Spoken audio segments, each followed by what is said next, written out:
Hi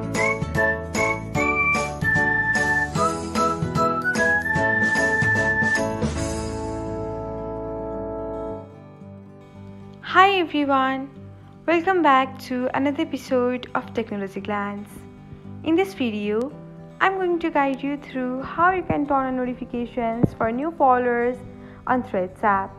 So, let's get started. Watch till the end and don't forget to subscribe to Technology Glance by hitting the subscribe button and press the bell icon so that you'll never miss another update. Without further ado, let's get started. First of all, open the Threads app on your device. Now, tap on your profile icon. Next, select the hamburger menu. After that, tap on notifications and then open following and followers. Here, under new followers, you can find on option. Tap on the button beside it and that's it. This is how you can get notified of new followers on Threads. Thanks for watching. If you found this guide helpful, we will love it if you hit the thumbs up button below.